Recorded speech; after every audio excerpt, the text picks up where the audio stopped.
de cuando ven un hermano en una falta, ellos salir y denigrarlo públicamente. Esa acción está avalado por la palabra o qué tipo de doctrina es esta. Esa doctrina es animal, carnal y diabólica. Porque ese no fue el modelo que Jesucristo dejó instaurar. Lamentablemente, todo el que está haciendo eso está en un error y está en una falsa doctrina. ¿Por qué? Porque está actuando contrario a lo que dice la Escritura. ¿Usted sabe lo que hacen? Y agarran versículos para tergiversarlos. ¿O no es que la Biblia se tiene que acomodar a lo que dice la iglesia? Que esto es algo que muchas veces cometemos. Queremos que la Biblia dice lo que yo quiero que diga y no le damos la autoridad y la relevancia. Soy yo que tengo que moldear mi vida a lo que dice la palabra, no la palabra moldearse a mí.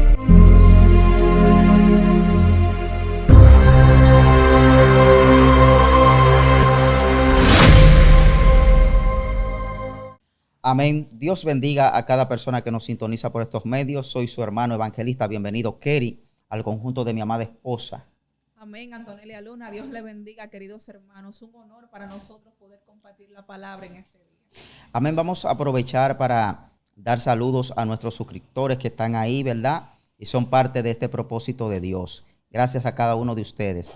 También damos saludos allá en Guatemala, a nuestra gente en Guatemala. La pastora Rubí Valenzuela, también en Ecuador, el pastor Santo Vincent, allá el pastor Clever, el pastor Jimmy, ¿verdad? Un saludo especial para ellos allá. También un saludo especial para el evangelista Alex Cisnero, allá todo el ministerio Uboset, el pastor Carlito, ¿verdad? El pastor Melvin. También en Estados Unidos, allá mandamos saludos a nuestro querido hermano pastor Alex Martínez y su amada esposa Junior y a su hija. Damos también un saludo especial a cada hermano de nuestra congregación Sostén Divino, ¿verdad? Y nuestro pastor, la pastora Mayra, el pastor Jorge.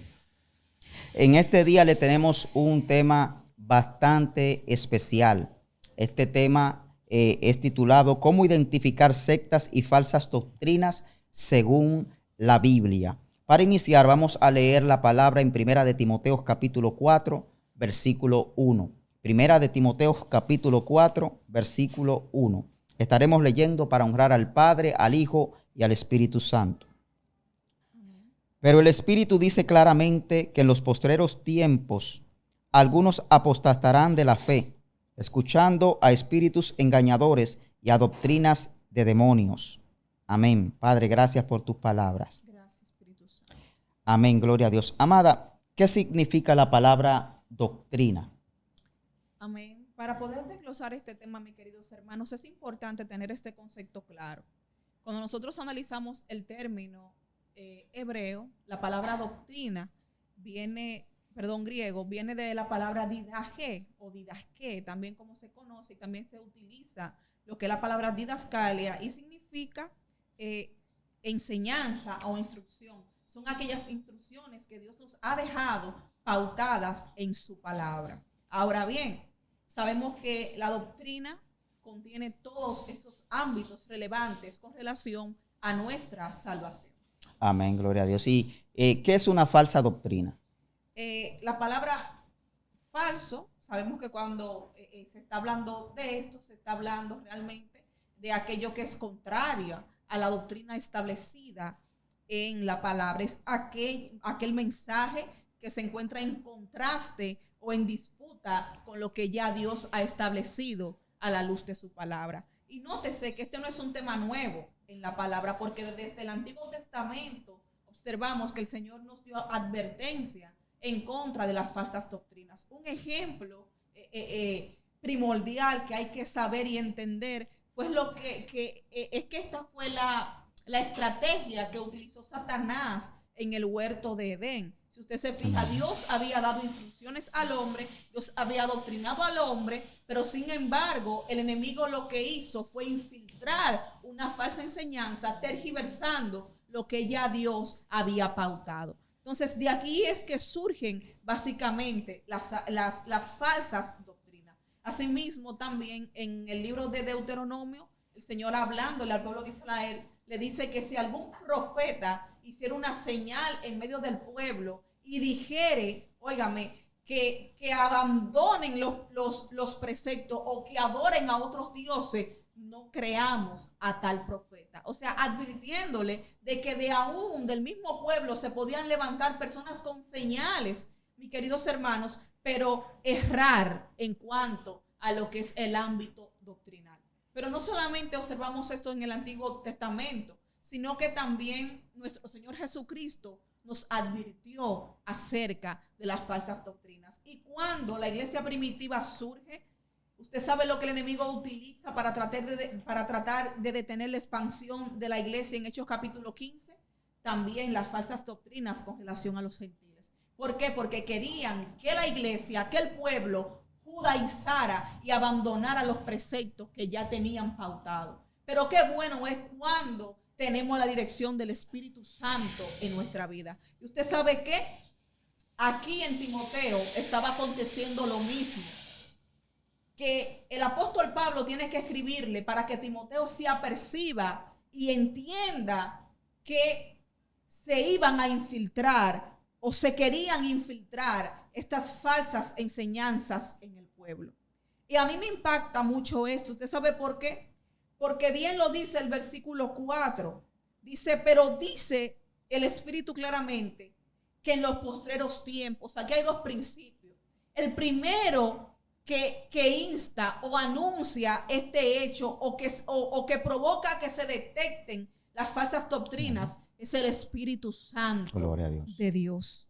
Óigame, pero Pablo habla de ¿qué? De esta característica de los últimos tiempos. ¿Por qué? Porque la apostasía, mis queridos hermanos, es una señal contundente. ¿Y qué es lo que significa realmente apostatar? ¿Qué es lo que significa cuando una persona entra en apostasía? Significa caerse del fundamento. Es lo que significa apostatar. Cuando una persona se convierte en un apóstata, se convierte o cae de lo que es el fundamento bíblico, que está basado en los apóstoles y en los profetas, como también lo dice Efesios capítulo 2, versículo 20.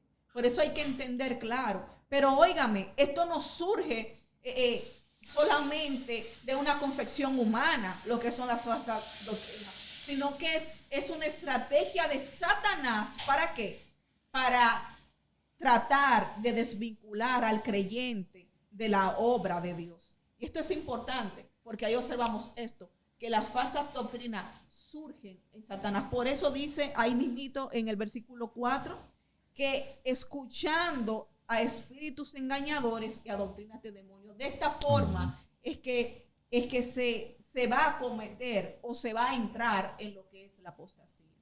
Amén, tremendo. Entonces vemos ahí que, como decías, el primero que detecta la falsa doctrina es el Espíritu Santo. Pero ¿cómo podemos identificar cuáles son, vamos a decir, las características para identificar una falsa doctrina? Amén. Mire, lo primero es que las falsas doctrinas están en desacuerdo con lo que dice la palabra. Y esto lo corroboramos en lo que dice Segunda de Pedro capítulo 2, versículo 1 al 3. Amén. Segunda de Pedro capítulo 2, versículo 1 al 3 dice, pero hubo también falsos profetas entre el pueblo, como habrá entre vosotros falsos maestros, que introducirán encubiertamente herejías destructoras y aún negarán al Señor que los rescató, atrayendo sobre sí mismos destrucción repentina, y muchos seguirán sus disoluciones, por causa de los cuales el camino de la verdad será blasfemado, y por avaricia harán mercadería de vosotros con palabras fingidas. Sobre los tales ya de largo tiempo la condenación no se tarda, y su perdición no se duerme. Amén. Miren, mis queridos hermanos, no solamente Pablo, sino que Pedro también tiene que advertir al pueblo acerca de los falsos profetas y de los falsos maestros. ¿Por qué? Porque es encubiertamente que esto se da sutilmente. Entran estas herejías al pueblo del Señor. Pero nótese que vienen de esta forma en desacuerdo con lo que ya Dios ha establecido en la palabra. Y sabemos que existe lo que es el argumento bíblico, Amén. que es todo aquello que está fundamentado en las Escrituras. Existe lo que es el argumento extrabíblico, ¿verdad? Que son informaciones que nosotros tenemos y que podemos encontrar, pero que no se contraponen a lo que son las verdades fundamentales ni doctrinas cardinales que encontramos en la palabra. Y está entonces los argumentos antibíblicos, que son aquellos que chocan expresamente con lo que dice la palabra. Y óigame, yo soy muy bíblica. A mí me encanta caminar conforme a lo que dice las Sagradas Escrituras. Amén. Pero también utilizo en un momento determinado algunos datos históricos que son relevantes, que quizás no lo encontremos directamente escrito en la palabra, pero que son útiles. Pero estos argumentos que son extrabíblicos, hay que tomarlo básicamente con pinza. Hay que tomarlo con ¿qué? Con discernimiento espiritual. Amén. Porque fácilmente la gente se extravía y cae en un argumento que es ¿qué? Antibíblico. Un ejemplo de eso, claro, es lo que pasa, por ejemplo, con la hipótesis documentaria del Antiguo Testamento. Todo el mundo, como este es un texto o una redacción teológica que habla de los orígenes, que habla con datos arqueológicos, mucha gente lo toma, pero mucha gente no discierne cuál es la finalidad de este manuscrito o de este escrito. ¿Usted sabe cuál es la finalidad? Hacer una deconstrucción de lo que es el Antiguo Testamento. Entonces, con esto nosotros tenemos que tener mucho cuidado. ¿Por qué? Porque a lo extrabíblico hay que darle su lugar como extrabíblico.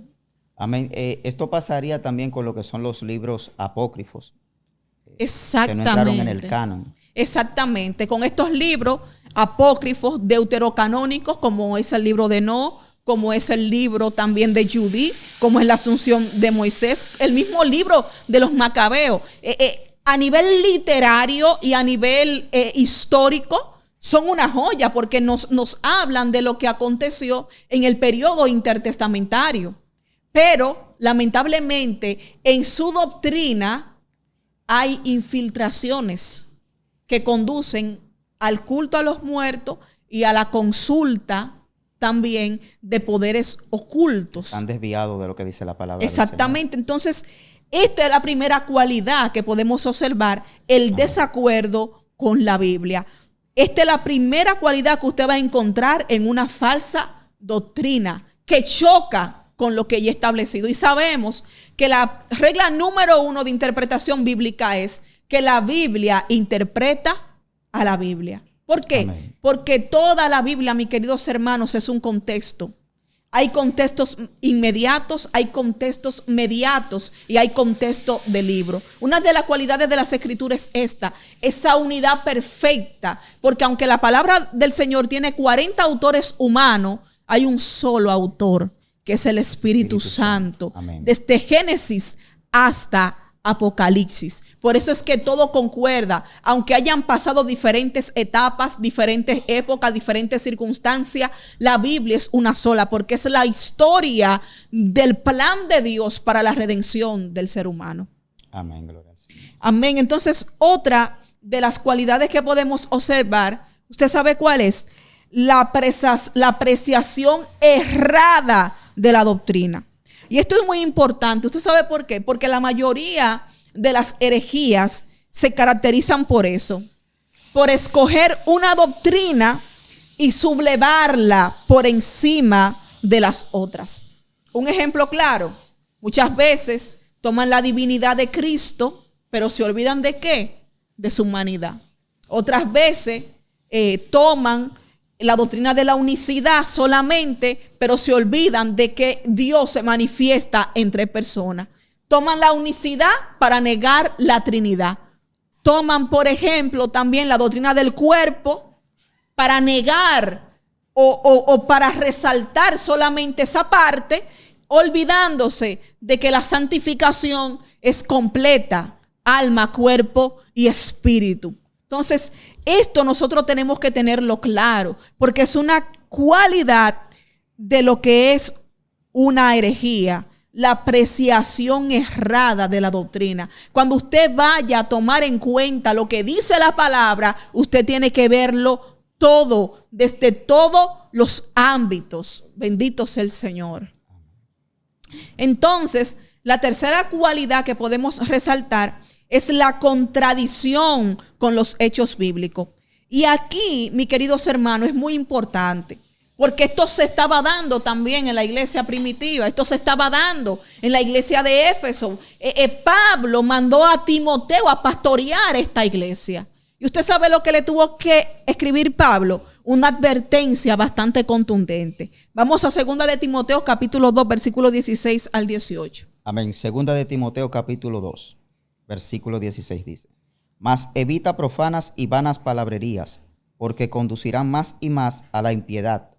Y su palabra carcomerá como cangrena, de los cuales son Himeneo y Fileto, que se desviaron de la verdad, diciendo que la resurrección ya se efectuó, y trastornan la fe de algunos. Muy importante esto. Oiga lo que se estaba dando allá. Estos dos talajanes, como decimos en buen dominicano, estaban negando o estaban diciendo que la resurrección ya se había efectuado. Como pasan con muchísimas profecías bíblicas que hoy en día observamos que dicen esto, que ya se han efectuado, y quieren hacer una desconstrucción del evangelio en base a sus ideales sin tomar en consideración lo que dice la palabra. Y es una contradicción con los hechos históricos, con lo que está pautado. Esto pasa también. Quieren negar, por ejemplo, la doctrina de el infierno, de la condenación. Y usted sabe lo que hacen. Que dicen que la parábola del rico y Lázaro no fue un hecho real, cuando todas las evidencias escriturales apuntan y aplicando las reglas de interpretación que fue un hecho histórico, que no fue una fábula, que no fue un cuento de Paquito, sino que es un hecho que lo testifica la palabra. Así pasa también con el diluvio. Quieren decir que eso no era así y que el diluvio no aconteció, que no fue de carácter universal, como también lo plantea la palabra. Y así un sinnúmero de eventos que quieren negar. Incluso, señores, en el segundo siglo, en el tercer siglo de la iglesia, creo que eran los maniqueos o los nestorianos que decían eso, señores, que el Señor Jesucristo no vino en carne, sino que Él era una apreciación solamente o una ilusión óptica. Igual que la resurrección. Decían que Cristo no resucitó, que ellos vieron el Espíritu de Cristo fue caminando sobre la tierra. Tremendo. Y todas estas falsas doctrinas se infiltraron en la iglesia. Y tenemos hoy en día corrientes que tergiversan y quieren negar estos hechos tan importantes. Entonces, hay que tenerlo claro esto, mis queridos hermanos, que esta es otra de las cualidades. La cuarta cualidad que podemos resaltar es la falta de coherencia con la doctrina cardinal. Muy importante. ¿Usted sabe por qué? Porque las falsas doctrinas y las herejías no soportan una contradicción lógica. Algo que tiene el Señor es que Él es coherente. Algo que tiene el Señor es que, aunque Dios no se entiende a través de la razón, pero Dios es razonable. ¿Por qué digo esto? Porque el mismo Señor dijo en un momento que el hombre debe de gloriarse en esto, en entenderle y conocerle. O sea, el Señor habla del entendimiento, el Señor habla de la sabiduría y Él mismo ha creado la coherencia, Él mismo ha creado realmente el razonamiento para que el hombre pueda entender y conocer y profundizar y discernir lo que Él ha pautado en su palabra. Entonces, esto es lo primero. Una herejía, mis queridos hermanos, no va a poder soportar una contradicción lógica. Amén. Pero tampoco, a la luz de la Escritura, no va a poder soportar esa contradicción. Mis queridos hermanos, aquí no estamos solos. Aquí tenemos a nuestra querida hermana Margaret y también a nuestro querido hermano Wander, que tienen algunas preguntas con relación a este tema tan importante que estamos tratando en este día. Hermanos, Dios le bendiga y Dios le guarde. Gracias por permitirme participar en este programa, que yo sé que es de bendición para muchas personas. Yo le quiero en primer lugar, hacerle una pregunta. ¿Qué se considera una herejía? Y quiero que me ponga un ejemplo de algo para nosotros poder identificar qué es una herejía en sí. Amén. Cuando nosotros, como dijimos al principio, es todo aquello que niega, que contradice las verdades bíblicas que están pautadas en la palabra. Esto es herejía. Eso es una herejía. Ok. Amén. O sea, si yo digo algo que no está fundamentado sobre las escrituras y lo inculco en la iglesia, lo imparto como una doctrina o norma, es una herejía. Amén. Eso es así. O sea, todo lo que no tiene un fundamento escritural y la gente lo coloca como fuente de autoridad, como fuente de fe, como requerimiento para la salvación, es una herejía. Es una herejía. Ok. Entonces, una persona se puede perder por impartir una herejía. Vamos a ver más adelante cómo el libro de Apocalipsis es quien lo dice.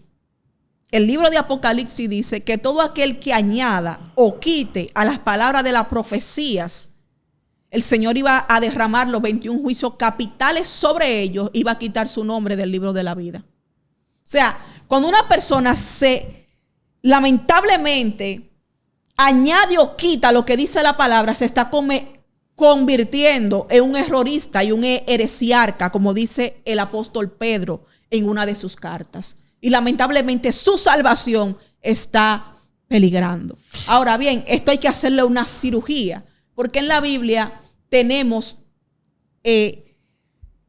temas que no son tan explícitos y que Dios lo deja a la conciencia, como era el hecho de Romanos capítulo 14, cuando la gente, por ejemplo, comía carne y otros juzgaban a aquellos que no comían.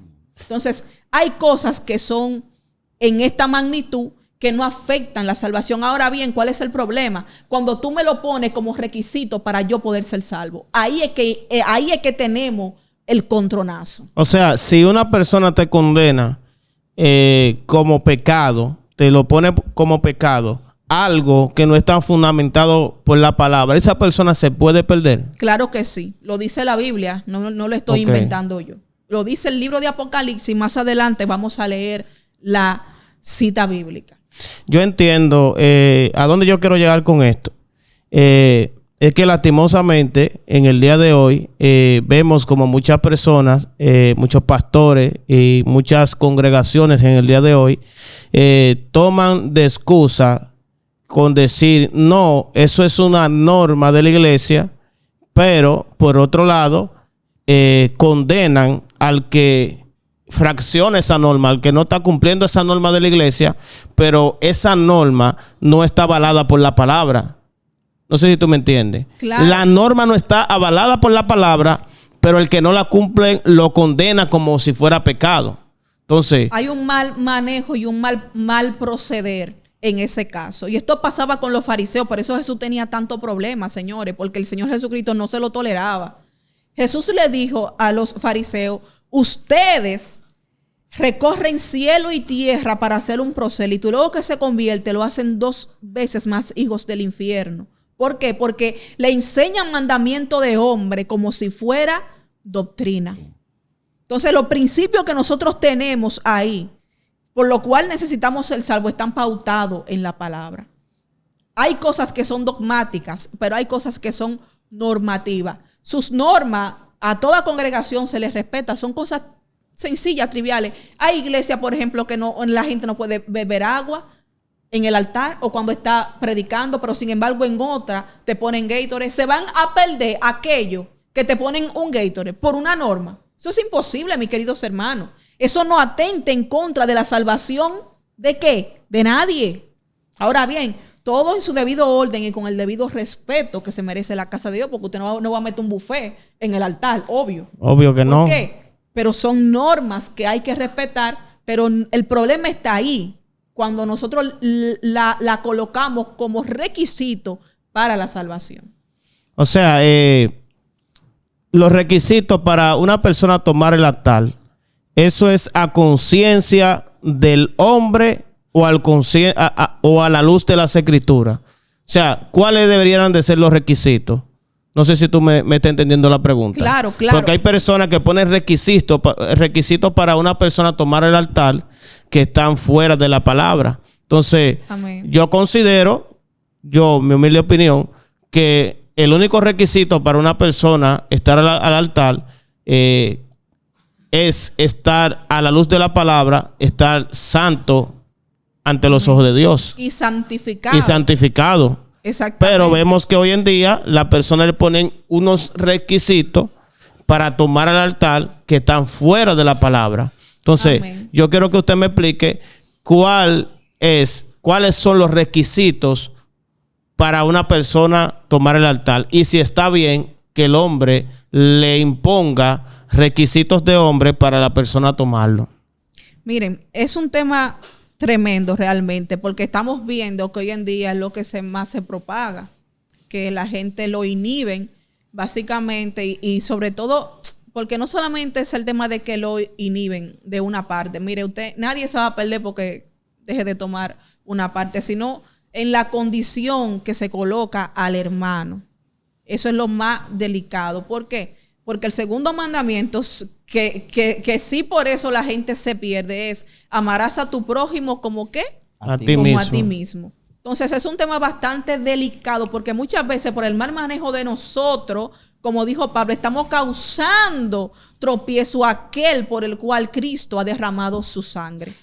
Sabemos esto, el primer requisito para nosotros poder fluir en las cosas de Dios es estar santificados, porque lo dice la palabra, que los vasos para poder ser usados tienen que estar limpios. Y sabemos que hay vasos de honra, hay vasos también, vasos limpios, y la palabra los califica de esta forma. Pero hay vasos que son de usos viles y hay vasos también que son de deshonra, que no tienen un uso adecuado en la casa del Señor. Entonces tenemos que tener esto claro, mis queridos hermanos, que el requisito número 1 es estar santificado, limpio de mano y puro de corazón. Ahora bien, hay ciertos protocolos que se guardan en las iglesias que nosotros los respetamos. A mí me tocó, por ejemplo, en El Salvador, en mi doctrina usualmente la mujer no se coloca el velo, y para que la palabra del Señor no tenga tropiezo, bueno, pues yo me coloqué el velo, pero ellos no me juzgaron como que yo estaba en pecado, sino que me trataron con todo amor, con toda decencia, y yo procedí.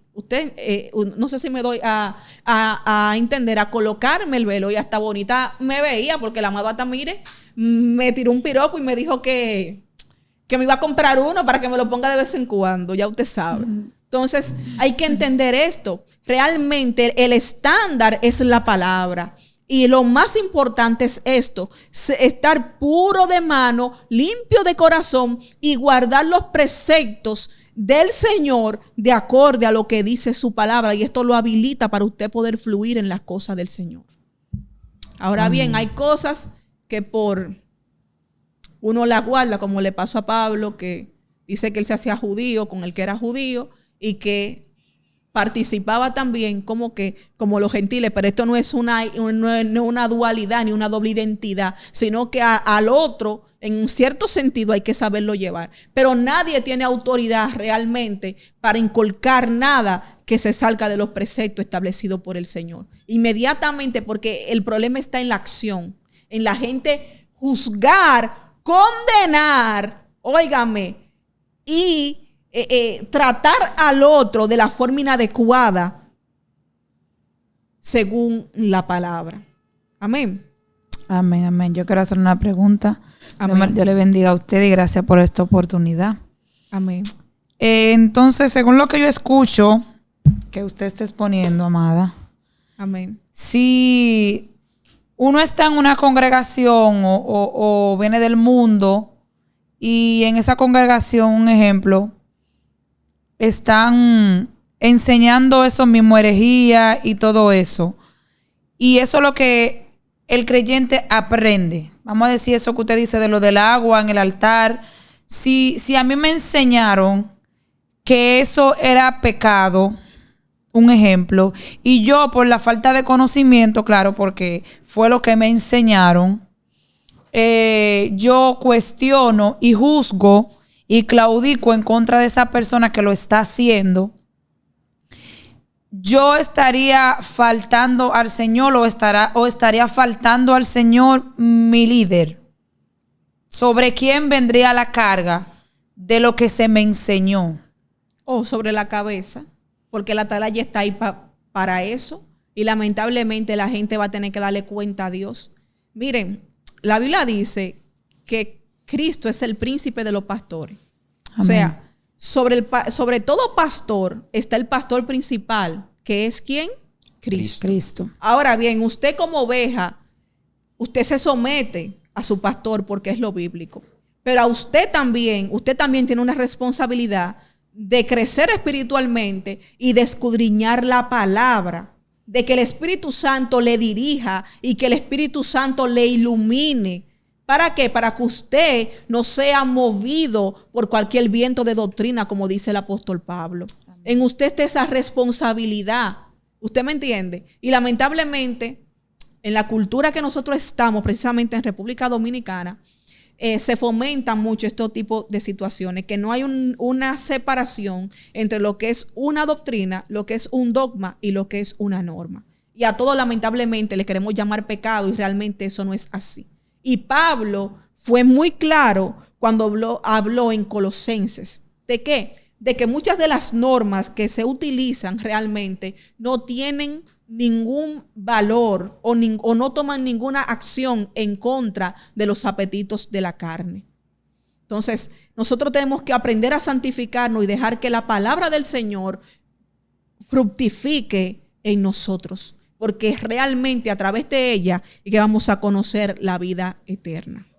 Amén. Ok, gracias, hermana. Entonces, es así, mis queridos hermanos. Hay que tener mucho cuidado con las herejías. Y estas son las 4 cualidades. Contradicción con los hechos bíblicos, con los hechos históricos. Falta de coherencia en cuanto a la doctrina cardinales. Desacuerdo con lo que dice la Biblia. Y aparte de esto, mala apreciación. Se resalta una sola doctrina y se niegan todas las otras. Ahora bien, mis queridos hermanos, las falsas doctrinas tienen un gran problema. Y es que cuando se conglomeran, forman lo que son las sectas. Así es. Entrando ahí mismo en ese tema, ¿qué son las sectas, amada? Amén. Como ya dije, es un conglomerado de falsas doctrinas, de falsas enseñanzas que niegan aquellas verdades fundamentales bíblicas. O sea, básicamente es como si se reunieran todos los que practican esas herejías y se juntaran y formaran su secta. Entonces, esto es preocupante, mis queridos hermanos, porque eso forma parte de la doctrina de demonios que vamos a escuchar en los últimos tiempos, de caerse del fundamento. Y es preocupante porque lamentablemente estamos viendo cómo aún dentro del evangelio nos hemos sectarizado en diferentes ideologías, y esto es peligroso. Porque mire, los ideales, mis queridos hermanos, tienen una relevancia capital. Por ejemplo, ¿cuántas personas murieron a causa de los ideales marxistas? Miles de millones de personas. ¿Por qué? Porque en esos ideales marxistas surge la Alemania de Hitler. ¿Cuántos millones de judíos murieron solamente en el Holocausto? Miles de millones. ¿Cuántas personas murieron en la URSS, en la Unión de Repúblicas Socialistas Soviéticas, que tenía básicamente los ideales de ¿quién? De Lenin. Y eso costó muchas vidas. Pero las sectas y las herejías tienen una repercusión mayor, porque no estamos hablando de una muerte física, sino del destino final de la persona. Hay caminos que al hombre le parecen correctos, pero su final es camino de muerte. Y no obstante, sino que observamos que las falsas religiones, que las sectas, son el camino que el hombre se ha querido trazar por sí mismo por alcanzar a Dios. Esto pasó en Génesis. El hombre de una vez desde que pecó, ¿qué hizo? Se cosió vestidura con hojas de higuera. En la torre de Babel, ¿qué hizo el hombre? Se quería constituir o construir una cúspide para alcanzar el cielo. El hombre quiere abrirse camino, pero alejado de los estándares, de los principios que Dios ha pautado en su palabra. Señor, eso es alarmante. Solamente en la India existen más de 6,000 religiones. Tremendo. Los grandes ismos de la humanidad: noticismo, socialismo, existencialismo. Todo esto son condiciones del hombre tratando de buscar acercarse a Dios. Y la pauta está clara en la palabra. Hay un solo camino, hay una sola verdad que conduce al Padre, y ese es Jesucristo. Porque hay un solo mediador entre Dios y los hombres, Jesucristo manifestado, hecho hombre. Amén. El cual padeció para que nosotros podamos alcanzar la vida eterna, para efectuar la reconciliación. Y como dice Pablo, como si Dios mismo clamara y como si Dios mismo estaba en Cristo reconciliando a la humanidad con Él. ¿Por qué? Porque hay un solo camino. Él lo dijo: verdad y vida. Yo soy el camino, la verdad y la vida, y nadie puede venir al Padre si no es por mí. Si no es a través de su palabra incontaminada, su palabra sin conjetura, su palabra inadulterada, mis queridos hermanos. Amén. Amén, gloria al Señor. Vamos a leer Gálatas. Amén. Amén. Pero antes de leer Gálatas, me gustaría que nos hables, amada, de cómo podemos identificar las sectas. Amén. Miren, como le dije, es un conglomerado, pero también las sectas tienen sus cualidades. Por ejemplo, número 1, Jesús no es el centro. Cuando usted ve que un grupo de personas tiene o profesa ciertos rituales, cierta religión, ciertas cosas, y Cristo no es el centro, olvídese que esa es una secta. Automáticamente. Y esto lo vemos siempre, señores, porque la mayoría de las sectas usted ve esto. Este es el filtro número 1. Algunas tienen a Cristo como una figura de valor, pero no es el centro. Algunas lo mencionan, como en las falsas religiones también, en el caso del islamismo, lo mencionan a él como un profeta, pero no es el centro. Dicen que por encima de Cristo está ¿quién? Mahomet. Y que ese es el único profeta, el único enviado por Dios. Un hombre mortal. Mahoma. Oiga eso. Tremendo. En el budismo ni se menciona a Cristo por ninguna parte. Lo tienen seguro como un sabio, pero ya usted sabe, Occidente no quiere saber de Oriente. Eso es algo que no se congenia. Asimismo también en la rama teísta de nosotros, en la rama del cristianismo han surgido muchas sectas. Pero ¿a quién ponen por encima? Por ejemplo, en una muy conocida, que son los que guardan el sábado. No vamos a mencionar nombre por ética, pero ustedes van a entender. La principal profeta, aunque mencionan a Cristo, su línea está todo vislumbrada hacia Elena G. de White. No son válidas tanto la profecía que dio Cristo, sino la profecía que dio Elena G. de White. Al igual pasa también con los testigos que usted sabe. De Jehová. Esas personas mencionan a Cristo, pero lo tienen como un Dios inferior. O sea, no le llega la concepción de que Cristo es el mismo Dios. Ellos dicen que Cristo es un Dios menor y que es a Jehová que hay que adorar, pero a Cristo no. Y sabemos esto, que Cristo es Dios. Amén. ¿Por qué? Porque amén. El Verbo fue hecho carne y habitó entre nosotros y vimos su gloria como del unigénito del Padre, lleno de gracia y de verdad. no solamente que estaba con Dios, sino que era Dios. Lo dice la palabra. O sea, hay una distorsión de la Trinidad en esta secta religiosa. Y asimismo, con un sinnúmero, señores, los Mita y Aarón, los pares de sufrir, los Jesús solo. Aunque dicen que Jesús solo, hay una distorsión como quiera. Los adventistas dicen que el Señor Jesucristo es el ángel Gabriel también, esa es una de las tergiversaciones, que era un ángel. Óigame, y esto es algo fundamental, hay que entender eso.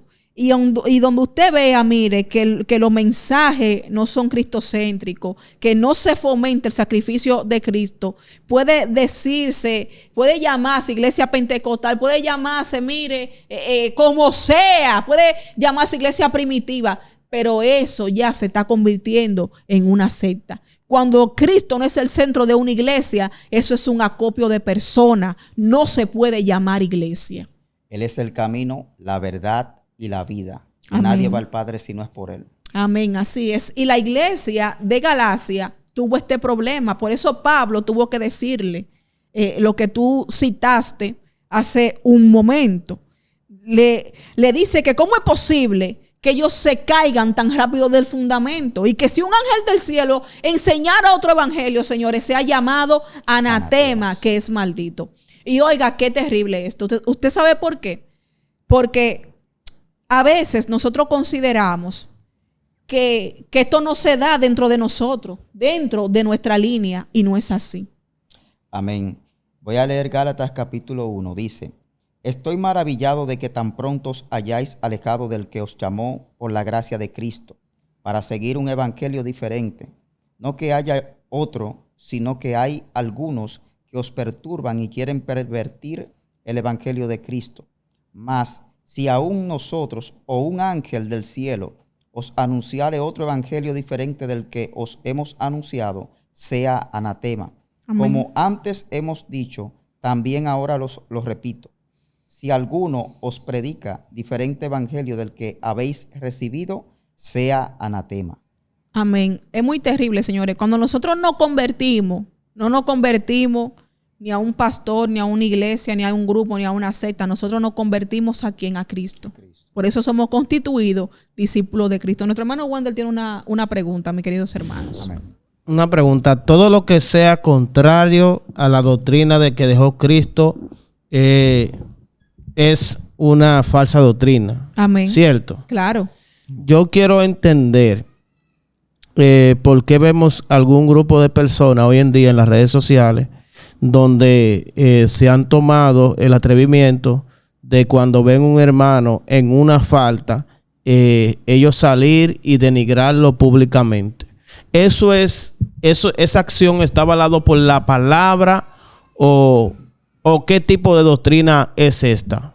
Esa doctrina es animal, carnal y diabólica, porque ese no fue el modelo que Jesucristo dejó instaurado. La palabra dice, el Señor dijo, le dedicó, mire, óigame, básicamente un capítulo en Mateo, creo que es capítulo 18, dice: si tú ves a tu hermano cometer alguna falta, ¿verdad? Dice que lo llames y que te ponga de acuerdo con ¿qué? Con tu hermano. Háblalo tú y él en secreto. Si no te oye, entonces tú agarras y toma un testigo contigo.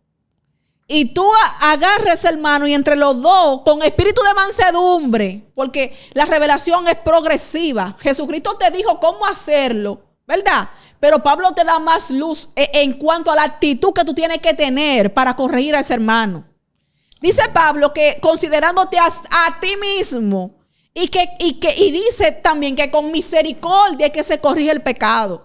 O sea, tú te vas a acercar a él, pero no en una actitud arrogante, no en una actitud de migrante, sino con amor y con misericordia, considerándote a ti mismo, considerando al otro como débil. Y dice Cristo, entonces, que si no te oyera en esa condición con un hermano, entonces llámalo a la asamblea, llámalo a la iglesia, dilo a la iglesia, pero no a la iglesia en las redes. No a todo el mundo, sino en la iglesia local. Se hace una reunión, mis queridos hermanos, y se reprende a ese hermano. Y si no te escuchare, tenlo por gentil. Y la Biblia no te dice que tú tienes que odiar al gentil, ni tienes que demigrarlo tampoco, sino que lo trate, pero ya no considerándolo, ¿qué? Hermano. Pero si te escuchare, dice la palabra, que habrá gran regocijo, porque has librado un alma de la perdición. Entonces, lamentablemente, todo el que está haciendo eso está en un error y está en una falsa doctrina. ¿Por qué? Porque está actuando contrario a lo que dice la Escritura. Y usted sabe lo que hacen, que agarran versículos para tergiversarlo, diciendo, o sea, Jesucristo dijo, óigame, que lo que Él no dice en el secreto, que lo digamos en público, pero no te llama a tú estar demigrando a nadie. Es que lo que está escrito en la palabra, tú lo exhortes, tú lo hables, tú lo digas. Eso es lo que dice. No habla de denunciar a nadie. Pablo mencionó a Fileto y a Himeneo, pero esa carta la tenemos nosotras pública hoy en día. Pero sin embargo, mi querido hermano, ¿usted sabe qué? Esa carta fue a Timoteo que le llegó. Fue a Timoteo que le llegó, tenía su destinatario, esa epístola pastoral que envió Pablo. Gerencialmente, él trató todo. Y no obstante, mire la carta a Filemón, por ejemplo. Esa carta a mí me regocija, porque ¿con quién manda Pablo esa carta? Con Onésimo. ¿Quién era Onésimo? Un esclavo de Filemón que le había faltado, que le había robado, se cree, y que se fue huyendo. ¿Quién era Filemón? Una persona de alta gama, como decimos nosotros, del Imperio Romano. ¿Y usted sabe qué? Pablo le dice, mira, Onésimo se convirtió. Si él te ha hecho algo, pónmelo en mi cuenta que yo te lo pago. ¿Por qué? Porque eso es el amor, esa es la misericordia que se muestra hacia con los hijos y que debe de imperar, señores. Nosotros hablábamos el domingo pasado en una clase bíblica que estamos impartiendo, que a la gente se le olvida muchas veces que nosotros somos una gran familia y que por eso la palabra del Señor nos llama la familia de la fe, y mucha gente se pierde en esto. Cuando algo le hace a alguien que es tu sangre, tú te levantas y tú defiendes y tú no quieres que nadie le dañe, que nadie ofenda a ese hermano tuyo. Aunque se porte mal, tú tratas de defenderlo, tú tratas de que le vaya bien en todo, tú no quieres que le pase nada. Pero lamentablemente dentro de la iglesia, que somos la familia espiritual, que fuimos lavados por la misma sangre, esa actitud no está. Esa actitud no está, y eso tenemos que mejorarlo, mis queridos hermanos, para que podamos realmente ser más que vencedores. ¿Qué hay de cierto que se le puede llamar perro, cerdo, carnal, mundano a tu hermano? Porque veo mucha corriente hoy en día refiriéndose así a otras personas que son consideradas sus hermanos, con justificación de que están defendiendo la fe y la doctrina de Cristo. Yo quiero saber qué sustento bíblico tiene eso y si eso es correcto a la luz de la palabra. La palabra del Señor, porque son términos que le encontramos en la Biblia. Dice la palabra, por ejemplo, en Apocalipsis del juicio, que los borrachos, que los idólatras, que los hechiceros. O sea, te está hablando de la condición de la gente. Usted ve, por ejemplo, Jesús, el mayor acto de amor que yo puedo ver desplegado y de misericordia fue con la mujer adúltera, con la pecadora. Jesús, dice la palabra, que simple y llanamente escribía en tierra. Y era verdad, señores, que ella había cometido ese hecho.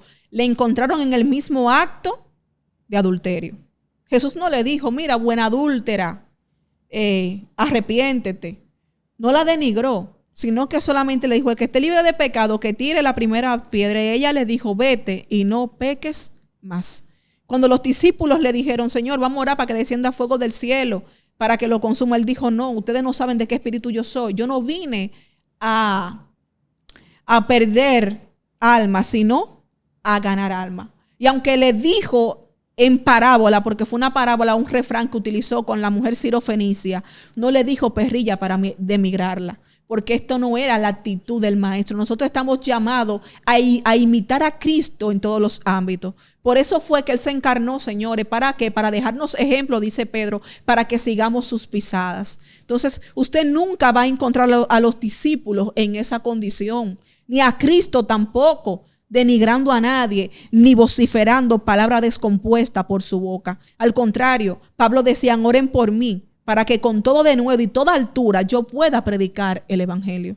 La gente no se va a salvar por eso. La gente no se va a salvar porque usted lo insulte. La gente va a venir a Cristo cuando encuentre realmente amor, cuando encuentre realmente mansedumbre, sinceridad, un sistema contrario a lo que el mundo ofrece. Porque ¿qué es lo que tenemos en el mundo? Tenemos maltrato, tenemos odio, demigración. Mire, yo siento la presencia de Dios diciéndole esto. Lamentablemente, mis queridos hermanos, cuando cometemos estos hechos, son cosas que deben de avergonzarnos, porque no estamos pareciendo al mundo. Usted no se parece al mundo simple y llanamente cuando usted se pone o copia una moda que está mal, que está en el mundo. Usted se parece al mundo cuando sus hechos son iguales que aquellos que están ahí afuera. Cuando usted hace lo mismo, cuando usted se comporta de la misma forma que se comporta el mundo. ¿Por qué? Porque el carácter de Cristo, mis queridos hermanos, son los frutos del Espíritu y son los que debe de reflejarse en nosotros como creyentes. El amor, el gozo, la paz, la benignidad, la templanza, la mansedumbre. Contra tales cosas dice la palabra que no hay ley. Y es lo que nos toca a nosotros como creyentes, exhibir, óigame, el amor de Cristo. Y nadie tiene mayor amor que este, que uno ponga su vida por su hermano. Oiga, qué dimensión. ¿Usted cree que una gente que iba demigrando, maltratando y blasfemando contra el otro, usted cree que está dispuesto a poner su vida? Porque eso habla de una intolerancia. Y es verdad que tenemos que ser intolerantes con el pecado. Pero mi pleito no es con la persona cuerpo a cuerpo ni de tú a tú. Es con lo que opera, con lo que manipula la mente y el corazón de esa persona y que lo lleva a pecar. ¿Usted me entiende? No es con la boca que se pelea de rodillas y en el mundo espiritual para que el Señor pueda efectuar aquella liberación que se necesita. ¿Por qué? Porque no es contra carne ni sangre, dice la palabra. Usted tiene que entender que hay un alma y que necesita ser transformada y necesita ser regenerada por el Espíritu Santo. Y otra cosa, usted no vino santo. Usted también tiene su expediente de pecado. Usted también tuvo que ser lavado con la sangre, porque aquí no éramos ninguno bueno. Aquí todos cojeábamos, aquí todos teníamos dificultades, vicisitudes. Y por eso nos encontramos con el Salvador, con aquel Redentor. Y yo siempre he tenido la visión de la iglesia como un gran hospital. El que no esté enfermo del corazón, está malo de los riñones. Llévelo al mundo espiritual. El que no esté enfermo de un brazo, cojea de un pie. El que no es ciego, completamente está tuerto, pero tiene una dificultad. Y así mismo, señores, el Señor Jesucristo vino a tratar con nosotros en este aspecto, para que podamos obtener la salvación de nuestra alma. En esa condición, lamentablemente, no vamos a poder. Usted va para el cielo, sí, pero para el cielo raso. Amén. Entonces, es importante entender esto. Otra de las cualidades de las sectas es que afirman estar en lo cierto, pero contradicen las escrituras. Y esto lo vemos también en 2 de Pedro capítulo 3, versículo 16. Y usted me dirá, bueno, pero ustedes los evangélicos también afirman que son ustedes que tienen la única verdad. Nosotros realmente afirmamos tener la verdad porque tenemos la fuente de doctrinaria adecuada. Por eso es que afirmamos la verdad, porque hay una sola verdad ontológicamente y esa verdad es Cristo Jesús. Esto nosotros lo conocemos. Entonces, lamentablemente, esas sectas, vamos a ver que hacen esto. Tergiversan o contradicen siempre lo que está en la Biblia o lo sacan de lo que es el contexto, mis queridos hermanos. Y con esto hay que tener mucha precaución y hay que tenerlo claro.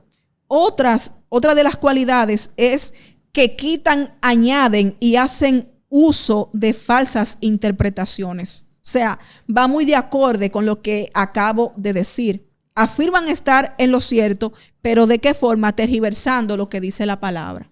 Y esto es preocupante porque, como lo dije hace un momento, Apocalipsis 22:18 habla de esto. Amén. Apocalipsis 22:18 dice: yo testifico a todo aquel que oye las palabras de la profecía de este libro. Si alguno añade a estas cosas, Dios traerá sobre él las plagas que están escritas en el libro. Y si alguno quitare de las palabras del libro de esta profecía, Dios quitará su parte del libro de la vida y de la santa ciudad y de las cosas que están escritas en este libro. Usted escuchó bien. Yo no tengo que añadirle más a ese texto. Lo dice claro. La salvación está en peligro cuando la persona hace esto, cuando añade, pero también cuando quita. ¿Por qué? Porque lamentablemente también tenemos un sistema mundano que se ha constituido amigo del mundo, que creen que con métodos mundanos, que con hacer las cosas que se hacen en el mundo van a tener relevancia o van a ganar adeptos. Y esto es preocupante porque, óigame, durante aquel tiempo, durante el tiempo de la iglesia, estaban lo que eran los gnósticos. Es muy diferente a agnóstico. Un agnóstico es aquel que no cree en nada. Esos son los agnósticos. Pero los gnósticos eran una corriente donde ellos utilizaban lo que es la filosofía platónica, que hoy en día tenemos esas ramas. Y ellos creían que lo único que importaba era la purificación del espíritu y ya, pero no guardaban realmente cierto decoro. Eran inmorales también porque le daban soltura a los placeres de la carne, como también con este tipo de gente se encontró Pablo en Hechos capítulo 17, cuando se encontraba en el Areópago, en el 17 o en el 18, donde estaban los epicuros, que creen que a través del buen placer de la vida y darle soltura a los apetitos de la carne, ellos van a alcanzar la purificación, o que Dios no le dice eso, o que Dios no le habla acerca de la moralidad. Y la moralidad, señores, para Dios es importante. Atenerse de la fornicación, atenerse del chisme, atenerse de la mentira y sobre todo no copiar el sistema mundano que esté establecido y traerlo a la iglesia. Todo esto es preocupante y todo esto también forma parte de este conglomerado del que le quita, pero también del que le añade. Y en el caso del que le añade, son gente que le ponen carga al pueblo que ellos no pueden llevar y que ellos ni con un dedo tocan.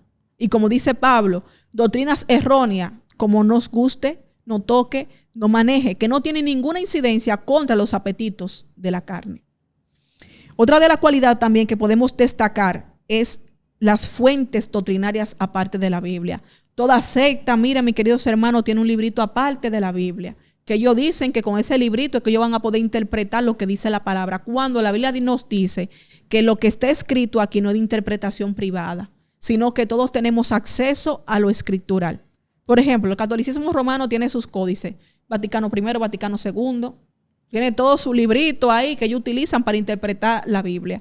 Y Martín Lutero por eso fue que tuvo el choque, porque él decía que no es que la iglesia se tiene que acomodar o no es que la Biblia se tiene que acomodar a lo que dice la iglesia, que esto es algo que muchas veces cometemos.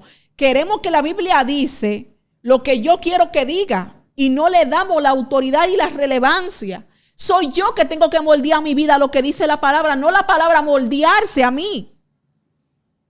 Entonces, por eso se crean sus libritos paralelos. Todos conocemos muy bien el librito de la Atalaya o el libro del Mormón de Joseph Smith, que supuestamente fue un ángel que bajó del cielo y dije que se lo dio. Yo creo que fue Gabriel, si mal recuerdo, que supuestamente dije que le dio ese librito. Entonces hay que tener cuidado porque nuestra fuente doctrinaria, nuestra fuente de autoridad tiene que ser la palabra. La palabra de Dios es el sumo estándar de la fe cristiana. Todo lo que se salga de la palabra, mis queridos hermanos, hay problema. Amén.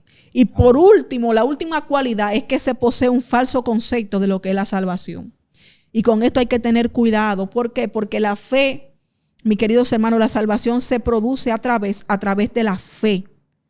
A través de la fe es que se produce la salvación. Amén. Pablo decía, no me avergüenzo del evangelio porque es poder de Dios.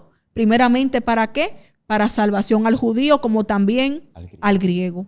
Hay mucha gente también abandonando lo que es la palabra para consultar el Talmud, para consultar las raíces de Anamú, como dice la pastora Kenia. Un saludo muy especial a ella, un beso. Y están abandonando la fuente doctrinaria para tener un concepto errado de la salvación. Porque dicen que para poder ser salvo hay que guardar todos esos rudimentos que ya pasaron, que eran sombra, dice el hebreísta, de lo que había de venir. Amén. Y no solamente eso, sino que también sabemos que la salvación se efectúa por gracia. El hombre no tiene nada, señores, para provocar la salvación de su alma. El hombre lo único que hace es aceptar el sacrificio que Cristo ha dejado. Por eso es que ya la determinación está dada. El que no creyere ya ha sido condenado, mas el que creyere, este será salvo. ¿Por qué? Porque ya la determinación está. El antídoto es Cristo Jesús. Entonces, muchas veces se confunde. Quieren poner las obras por encima de lo que es la fe. Y no, mis queridos hermanos.